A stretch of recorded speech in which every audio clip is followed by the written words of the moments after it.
혹시 여러분들 중에서 콜라를 마실 때 다이어트 코크를 마시는 분 있으면 한번 손질을 한번 들어보십시오. 있죠? 다이어트 코크를 꼭 마시는 사람. 저희 아내도 그 중에 하나입니다. 다이어트 코크를 마십니다. 근데 왜 치킨을 먹으면서 다이어트 코크를 먹는지 저는 이해를 못 하겠어요. 치킨을 먹지 말든지. 다이어트 코크를 마시는 분들의 생각이 있잖아요. 꼭 나쁘다는 얘기가 아닙니다. 근데 그 생각이 뭐냐면 콜라는 먹고 싶어. 콜라는 먹어야 되겠어. 근데 콜라에 딸려오는 설탕이 무서운 거야. 살을 찌겠고 당뇨도 문제가 있고, 그러니까 그걸 빼고 먹고 싶은 거예요. 그게 다이어트 코크야. 근데 바로 이런 면이 신앙생활에도 있어요. 그래서 제가 이걸 이름하여 불러서 다이어트 믿음이라고 제가 얘기를 하겠어요. 심지어는 영어로는 이런 말이 있습니다. 크리스찬 라이트라는 말이 있어요. 미국에 보면 술들이 있는데 맥주들 중에서 도수를 낮춘 게 있습니다. 그래서 그것을 밀러 라이트라든가 버드와이저 라이트라든가 이렇게 라이트라는 말을 붙여서 술은 먹고 싶은데 그 진한 건 싫어, 이것을 붙여서 라이트라는 말을 붙이거든요. 믿음 생활에서도 혹시 여러분들 중에서도 크리스찬 라이트가 있는지 모르겠어요. 무슨 말이냐면요, 자, 다이어트 코크하고 비교해서 다이어트 믿음을 한번 생각해 봅시다. 믿는 사람으로서 삶을 살고 싶어요. 왜냐하면 믿을 때 오는 여러 가지 유익함이 있잖아요. 천국에 소망이 있는 삶, 또 이 세상에서도 능력 있는 삶, 아무리 세상이 흔들려도 흔들리지 않는 그 믿음 안에서 유익함이 있어요. 그건 내가 가지고 싶어. 근데 그 믿음과 함께 패키지로 딸려오는 무언가는 싫어요. 그게 뭡니까? 믿는 자에게 오는 환난, 고난, 해야 될 일들, 이런 거는 빼고 싶어요. 그래서 마치 설탕 없는 콜라를 마시듯이 환난과 힘든 일이 없는 신앙생활, 이걸 제가 이름하여 다이어트 믿음, 아니면은 이렇게 사는 사람이 크리스찬 라이트라고 합니다. 근데 그럴 수 있느냐 이게요. 바로 그런 면 때문에 사실은 오늘날의 많은 강대상에서 소위 축복 복음이 증거가 됩니다. 미국에서도 바로 그런 면을 Health and Wealth Light Gospel이라고 그래요. Health and Wealth, 건강하고 재정적으로도 복이 많고 이 축복된 삶, 예수님 믿으면 이렇게 이 세상에서도 축복된 삶을 산다, 이게 소위 축복 복음인데, 예수님 믿으면 모든 것이 다 잘 되냐 이거예요.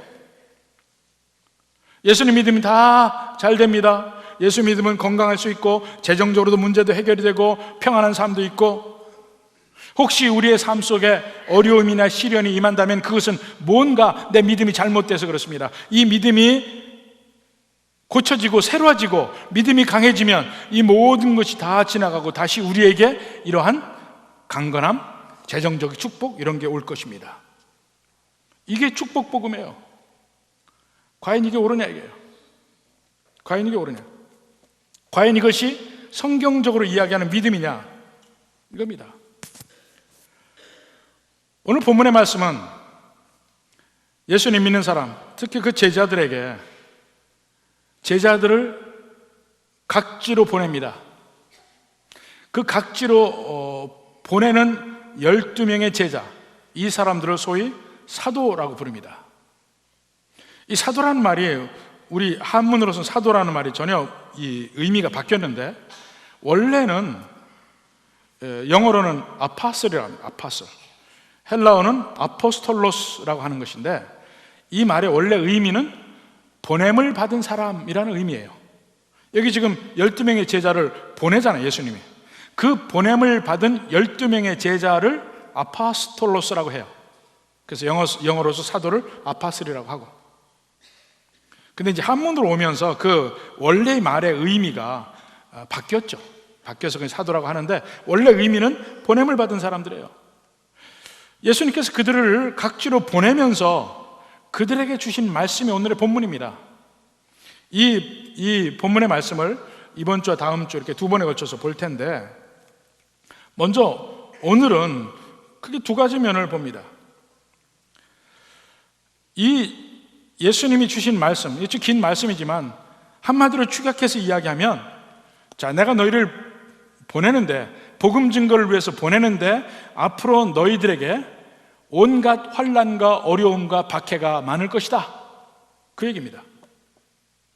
그렇지만 두려워하지 말라. 하나님께서 너희의 모든 면을 다 아시고 하나님께서 다 모든 면 마지막까지 함께 하실 것이다. 두려워하지 말라. 바로 이 내용이 여기 있습니다. 그리고 궁극적으로 마지막에 오는 축복에 대해서 이야기를 하고 있습니다. 근데 그들이 복음을 증거하러 보냄을 받고 나서 그 사역의 삶의 현장 속에서 많은 환난, 많은 박해가 있는 이유가 뭐냐면 그들의 믿음이 잘못돼서도 아니고, 그들이 뭔가 전략적으로도 잘못돼서가 아니고, 이 세상의 불신앙이 싫어하기 때문에 그래요. 이 세상에 예수를 믿지 않는 사람들이 예수님을 싫어하니까 예수님과 함께한 사람을 함께 싫어해요. 그것 때문에 내게 환난이 있고 박해가 있다, 이겁니다. 바로 이런 면을 이야기를 합니다. 자, 구체적으로 여기서 12 제자들에게 여기서 박해가 있을 것이라는 내용을 쭉 이야기를 합니다. 먼저 14절에 보면, 누구든지 너희를 영접하지도 아니하고 너희 말을 듣지도 아니하거든 혹시 이런 일이 일어나면, 이미 그들을 거부하고 박해할 가능성에 대해서 이야기를 하죠. 그 다음에 23절에 가서 보면, 이 동네에서 너희를 박해하거든, 이미 박해를 받는 것이 그냥 사실로 인정하고 지금 이야기를 하고 있습니다. 박해를 받거든. 또 16절에 보십시오. 16절에 보라, 내가 너희를 보냄이 양을 이리 가운데로 보낸 것 같다. 예수님이 그 사도들을 보내면서 사도들이 마치 양 같아. 근데 어디로 보내느냐? 이리 가운데로 보내는 것 같아요. 이리들이 누구냐 이게요. 바로 그 뒤에 17절에서 19절까지 나옵니다. 보십시오. 사람들을 삼가라. 그들이 너희를 공회에 넘겨주겠고 그들의 회당에서 채찍질하리라. 무슨 말입니까? 이제 이스라엘의 마을마다 다니면 마을마다 신앙의 중심지로 시나고그가 있습니다. 이것을 회당이라고 이야기를 해요. 신앙의 중심지야. 모든 유대인들은 그 회당을 중심으로 해서 모든 삶을 살아갑니다. 근데 그들이 복음을 증거하러 갔을 때 많은 사람들이 그들을 반대하고 박해하면서 회당에 넘겨요. 그러니까 회당에서는 그들을 채찍질합니다. 채찍질 할 것이다 이거예요. 그런데도 불구하고 예수님이 보내고 있어요. 그 다음에 그들이 유대인들에게는 채찍질을 당하는데, 그들이 그 다음에 18절에 보니까 총독과 임금들 앞에 끌려가요. 이 사람들은 이방인이죠. 유대인에게는 임금이 없습니다. 로마의 총독이 있어요. 이웃나라의 헤로드 왕처럼 왕들이 있습니다. 그 이방인들에게 끌려가면 그때는 감옥에 갇히기도 하고 죽임도 당하는 겁니다. 예수님을 보십시오. 유대인들이 그를 죽이고 싶어요. 그렇지만 그들을 죽이지 못하니까 예수님을 때리기만 합니다. 그리고는 총독인 빌라도에게 넘기고 빌라도가 감옥에 가두기도 하고 사형에 처하기도 하는 것이에요. 그들이 여기서 이야기하는 이리들이야, 이리들. 그들 가운데로 사도들을 보낸다 이겁니다. 그러니까 그 앞에서 온갖 환난과 괴로움이 이미 예견되어 있는 거 아닙니까? 더군다나 그들이 유대인들에게 아니면 이방인 총독에게 박해를 받고 하는 것도 있지만, 정말 그들을 가장 괴롭히는 것이 뭐냐면 가족들에게 박해를 받는 것이에요. 그 뒤에 쭉 얘기해줘. 가족들에게. 자, 21절부터 22절 보십시오. 형제가 형제를, 아버지가 자식을 죽는데 내주고 자식들이 부모를 대적하여 죽게 하리라. 가족들 간에 반목이 이루어지고 적대감이 생기고 이렇게 된단 말입니다. 복음이 들어갈 때 이것이 예수님 믿을 때 패키지로 함께 오게 되는 박해, 환난, 고난 이런 것이에요. 이게 당연히 있을 거라고 얘기해요.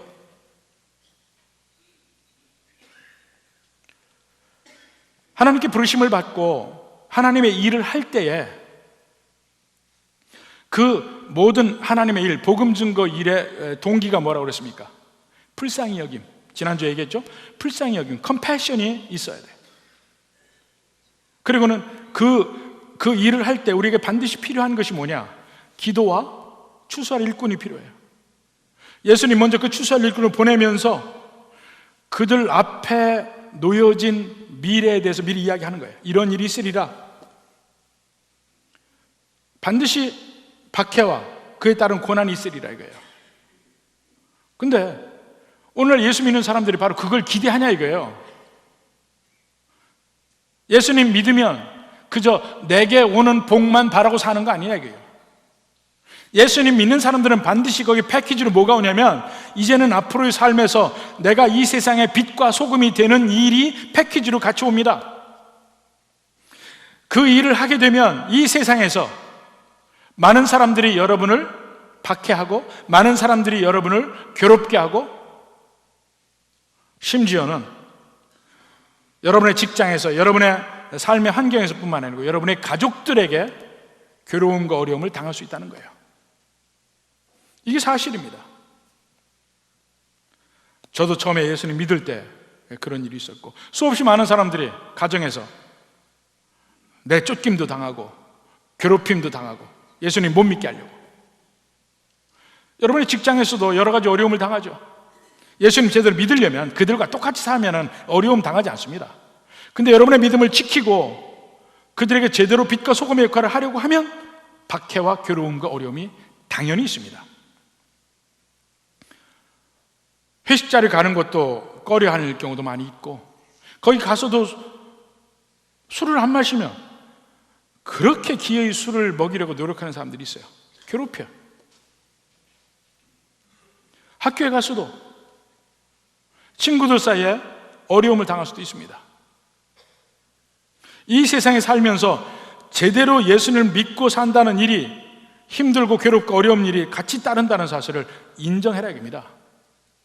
근데 그건 다 안 하려고 해요. 그건 안 받아들여요. 오직 예수님 믿으면서 내게 오는 축복만을 받으려고 해요. 그 성도를 누구라고 한다고요? 크리스찬 라이트. 그러한 믿음을 뭐라고 한다고요? 다이어트 믿음. 다이어트 믿음. 믿으면 고난과 박해와 이 복음 증거해야 되는 사명과 이것이 함께 온다는 거예요. 그리고 오늘 이 본문을 읽으면서 많은 분들이 이렇게 느낄 겁니다. 아, 이것은 사도들에게나 있는 일이지 우리는 절대로 못할 거다. 이렇게 많이들 생각을 할 겁니다. 그러니까 이걸 읽으면서도 내게 오는 것이 거의 없어요. 근데 과연 그러냐 이거예요. 반대로 어떤 사람들은 이 본문을 믿음이 내가 좋다 이런 사람들이 특히 내가 성경에 있는 대로 살리라 하면서 읽다 보면 이대로 할 수 없다는 사실을 깨달아요. 여기 있는 사람들처럼 순교할 겁니까? 전에 만났던 믿음 좋은 분 한 분이 예수님 믿고 정말 완전히 새로운 세상을 경험을 했어요. 이제 어른이 돼서 예수를 믿었는데, 그래서 자기는 제일 이 중에 성경을 보니까 귀한 게 순교인 것 같아. 그래서 내가 순교를 하겠다 마음을 먹고 순교 연습을 했어요. 어떻게 연습을 했냐? 겨울에 라제타 위에 올라가서 앉았어요. 한번 참아본다고. 도저히 못 참겠더래. 그래서 내가 순교는 못하겠구나 이렇게 생각을 했다는 거야. 성경에 있는 그대로를 내가 믿는다 하는 것이 과연 그게 맞는 말이냐 이거예요. 아, 성경에 이 말 있으니까 나는 성경대로 살리라, 나는 이거대로 하리라, 그렇게 말하는 것이 과연 맞느냐 이거예요. 이거는 성경에 있으니까 우리와 관계가 없다 이런 사람하고, 나는 성경에 있는 대로 살려니까 그대로 하겠다, 둘 다 문제가 있다 이겁니다. 성경에 있는 하나님의 진리, 예수님이 하신 명령과 말씀을 보면 그 당시 그 사람들에게 한 말이 있고 변치 않는 영원한 원리가 있습니다. 우리에게 적용돼야 될 말씀은 두 번째, 그 변치 않는 원리, 그것이 우리에게 적용이 돼야 돼요. 그걸 구별을 해내야 되거든요. 오늘의 말씀에서도 그게 구별이 돼야 됩니다. 근데 어떠한 방식으로 구별을 하냐면, 자, 소위 문맥이라는 게 있습니다. 컨텍스트라는 게 있어요. 예수님이 지금 제자들에게 이야기할 때 지금 읽고 있는 우리와 엄청나게 차이가 있습니다. 어떤 차이가 있어요? 우선 역사적 차이가 있죠. 2000년 전과 후인 그 차이가 있고, 공간적 차이가 있습니다. 팔레스타인에서 일어난 일과 지금 우리나라와 모든 게 차이가 나요. 이런 역사적, 공간적 차이, 이것이 서로 문맥의 차이인 거예요. 컨텍스트의 차이인 거예요. 이것이 인정이 돼야 된다는 겁니다. 그러면 그 당시 그 환경에서 이야기한 내용, 이것에 진짜 의미가 있거든요. 그 의미를 받아서 그 의미를 우리에게 적용하는 것이지, 그 당시 환경에서 한 얘기를 전혀 다른 환경에서 그대로 적용한다? 그대로 행한다? 그건 문제가 있다 이겁니다. 그리고 환경이 다르다고 해서 완전히 끊어버리면 성경에서 우리에게 이야기하는 진리는 어디 갔냐 이거예요. 둘 다 문제가 있는 것입니다. 예를 하나 들어봅시다. 고린도전서 16장 20절. 예를 하나 들어봐요.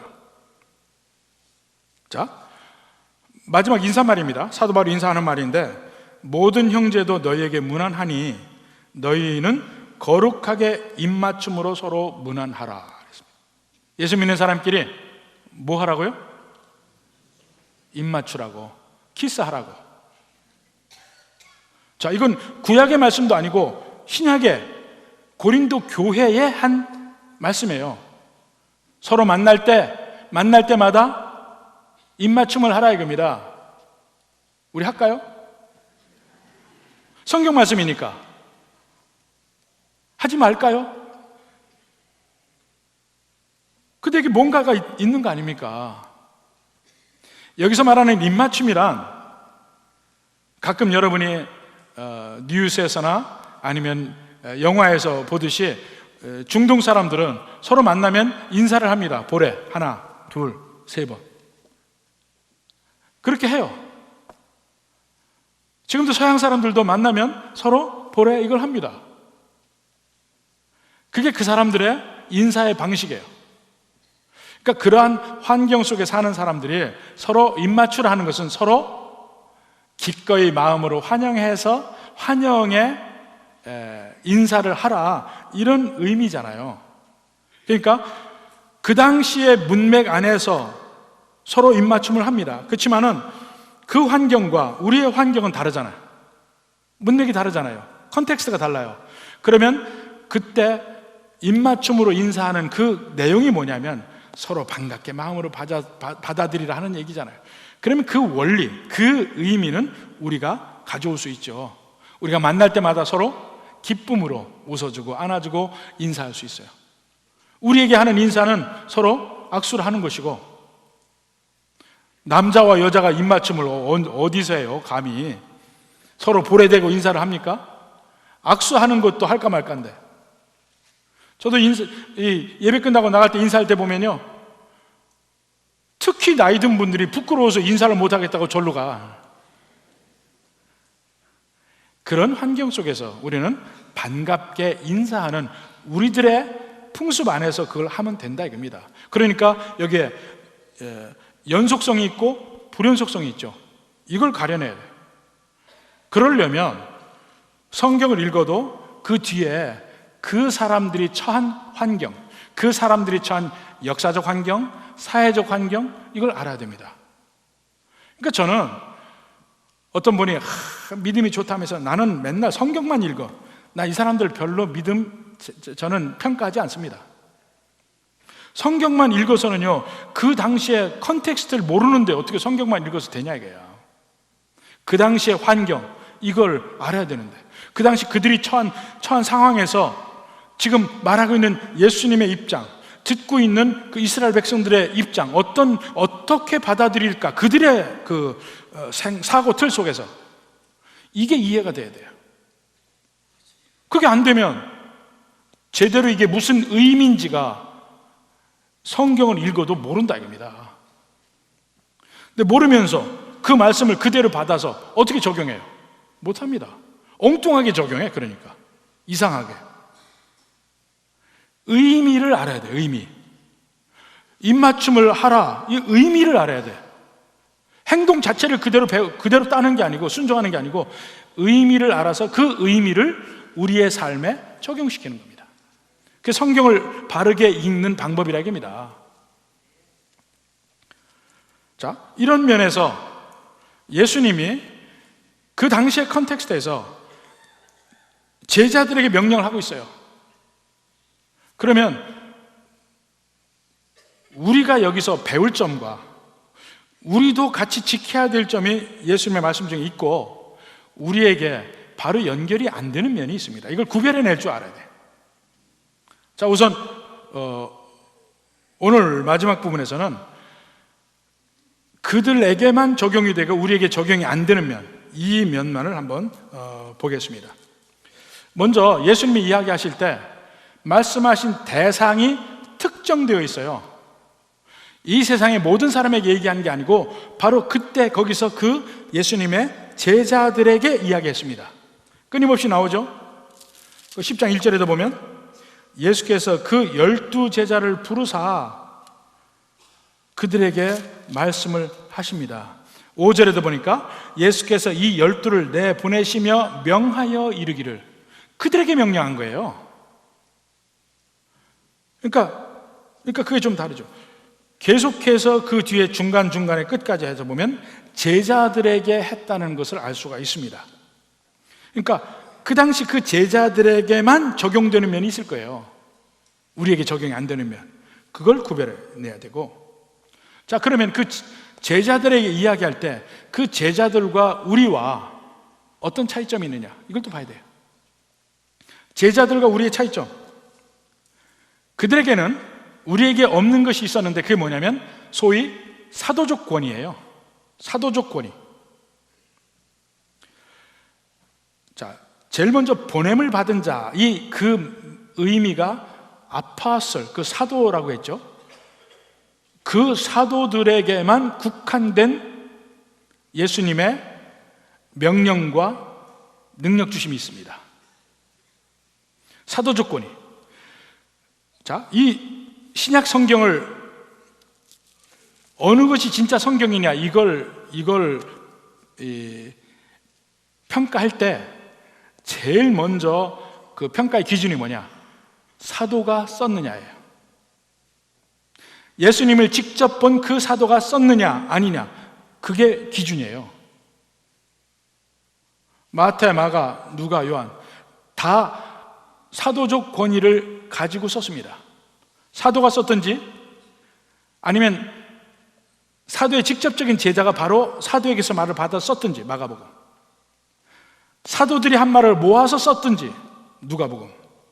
사도적 권위를 가진 사람만이 성경을 쓸 수 있어요. 그들이 쓴 것만이 성경으로 인정이 돼요. 또 다른 사도적 권위는 뭐냐면 오늘 여기서 나오는 겁니다. 오늘 여기서 나오는 거. 또 다른 사도적 권위는 뭐냐면 바로 권능을 줬다고 그래요. 자, 10장 1절에 봅시다. 더러운 귀신을 쫓아내며 모든 병과 모든 약한 것을 고치는 권능을 주시니라. 또 8절에도 보면 그들에게 명령하는 말이 뭡니까? 병든 자를 고치며 죽은 자를 살리며 나병한 자를 깨끗하게 하며 귀신을 쫓아내라. 예수님이 사도들에게 명령한 거예요. 바로 그러한 그 병고침과 귀신 쫓아냄의 능력, 엄밀하게 얘기하면 이건 능력이 아닙니다. 권세, 파워, 자체적 파워가 아니고 권세, 오토리티를 주신 거예요. 그들이 명령하면 들을 수밖에 없어요. 그 권세를 주신 겁니다. 근데 그것은 사도들에게 국한된 거지 우리에게까지 다 준 게 아니라 겁니다. 오늘날 목사라고 해서 사도들에게 있는 모든 그 권세가 다 있느냐? 기도할 때 병이 다 낫고 죽은 자가 살아나고 귀신이 쫓아내고 이런 일이 다 일어나냐? 그게 아닙니다. 안 일어납니다. 물론 오늘날의 은사로서 목회자들 중에서 그 은사를 일부 가진 사람이 있고 아닌 사람도 있어요. 그래서 귀신도 쫓아낼 수도 있고 병 고칠 수 있고 이렇게도 합니다. 그렇지만 누구나 다 사도들이 가진 것처럼 다 할 수는 없는 거라 이겁니다. 그것이 불연속성이에요. 실제로 마태복음 28장에 대사명이 나오죠. 모든 족속에 가서 제자를 삼아 내가 너에게 명령한 것을 가르쳐 지키게 하라. 세례를 주고 이 대사명이 있습니다. 그 대사명 모든 족속에게 복음을 증거할 때 보면 그 안에 병고침이나 귀신 쫓아냄의 능력을 얘기하지 않았습니다. 그것을 특정한 계급, 특정한 사람들에게 준 것은 사도들에게만 국한되는 거예요. 그러니까 그런 면이 바로 연결되지 않고, 두 번째는 제자들에게 얘기했을 때 사역의 범위나 사역의 그 강도, 사역의 그 인텐시티, 그 센 정도, 이것은 우리하고도 틀립니다. 먼저 사역의 범위를 보면, 자 5절 6절 보십시오. 이방인의 길로도 가지 말고 사마리아인의 고을에도 들어가지 말고 오히려 이스라엘 집에 잃어버린 양에게로 가라. 예수님이 살아계시는 동안에 사도들을 보내서 사역을 한 곳은 이스라엘에만 국한됐습니다. 다르죠. 그걸 그대로 우리가 똑같이 받아서 우리도 이스라엘만 에게만 증거한다? 그건 아니잖아요. 그것도 우리와는 다른 면. 또 사역의 강도의 면에서 달라요. 그들은 사역을 하면서 받는 핍박이 우리가 복음 증거하면서 받는 핍박과는 비교할 수 없을 정도의 핍박을 당합니다. 그리고 그들은 다 순교합니다. 다 순교했어요. 오직 한 사람, 사도 요한만 빼놓고 다 순교했어요. 사도 요한도 사실 순교할 뻔했죠. 근데 아무리 죽이려고 해도 안 죽어. 끓는 물에 너도 안 죽고 안 죽어. 할 수 없이 그 에베소 총독이 결국 그를 반모섬에 유배를 보낼 수밖에 없어요. 안 죽으니까. 그래서 그는 90이 넘도록 살았고 그동안에 예수님의 어머니 마리아를 모시고 살았습니다. 지금도 에베소 그 유적에 가면 마리아의 살던 곳, 또 그 사도 요한이 있던 곳 다 그 유적들이 있어요. 기적적으로 특별히 하나님이 살렸던 그 사도 요한 이외에는 전부 순교했습니다. 그들이 순교한 방법을 보면 바톨로메나 세베대 아들 야고보, 또 가룟유다 대신에 보충된 마따디아, 이 사람들은 참수형을 당했어요. 목을 잘리는 형을 받았습니다. 도마와 마태는 창에 찔려 죽었습니다. 베드로와 안드레아, 빌립, 유다, 시몬, 알페오 아들 야고보, 이들은 십자가형을 당했습니다. 이들은 한결같이 다 순교했어요. 오늘날에 복음을 증거하는 사람들이 다 순교한다는 의미는 아니에요. 그들에게만 국한된 얘기입니다. 물론 그 뒤에 사람들이 여기 사도들이 이야기한 내용대로 산 사람들도 있어요. 수없이 많은 사역지들이 순교했죠. 로마의 콜로세움에서 순교하고 그 이후에 공산주의 치하에서 수많은 사람들이 순교를 했습니다. 그리고 이들이 산 것처럼 무소유로 산 사람들도 있어요. 성 프란체스코 무소유의 삶을 살았습니다. 프란체스코를 따르는 수없이 많은 그 뒤에 사제들도 수도사들도 무소유의 삶을 살았습니다. 또 근대에 와서는 기도 용사 조지 뮬러, 독일 사람이지만 영국에서 수없이 많은 고아들을 데리고 고아원을 운영했습니다. 근데 오직 기도로만 살았어요. 아무것도 없이. 이런 특별한 예들이 있지만, 특별히 고난받고 순교한 사람들이 있지만, 대부분의 사람들은 대부분의 사역자들은 그렇게 하지 않았다 이겁니다. 오히려 그들과는 다른 삶을 살고 순교하지도 않고, 그럴지라도 예수님의 가르침에 어긋나는 게 아니에요. 바로 이 명령은 바로 그 사도들에게만 특정해서 한 것들이라 합니다. 바로 이러한 차이점을 인정하고 나서 그 다음에 그 당시 복음을 증거한 그 사도들의 사역의 원리가 우리에게도 적용이 됩니다. 근데 그 원리는 다음 시간에 할 것입니다. 오늘은 두 가지를 봤어요. 예수님 믿을 때 여러분 오직 이 세상에서 모든 것이 다 잘 되기를 바라고 예수님 믿느냐 이겁니다. 그것은 다이어트 믿음, 진정한 믿음이 아니다 하나 얘기했고, 또 하나는 성경을 읽을 때 이건 내가 이렇게는 못 살지 그러면서 성경에 우리를 향한 가르침도 다 거부하고 내 마음대로 사는 것 잘못됐고, 또 성경대로 산다고 하면서 이 환경의 차이를 이해하지 않고 그대로 하려고 하는 것도 문제고, 그 당시에만 적용되는 것과 우리에게 적용될 수 있는 원리와 구별할 수 있는 안목이 필요하다. 그래서 여러분이 성경도 배워야 되고 공부해야 되고 이런 면이 있다는 것입니다. 바로 이 두 가지 면 오늘 이야기를 했습니다. 부디 이 면에서 건강한 믿음을 가진 성도들이 되기를 주님의 이름으로 축원합니다.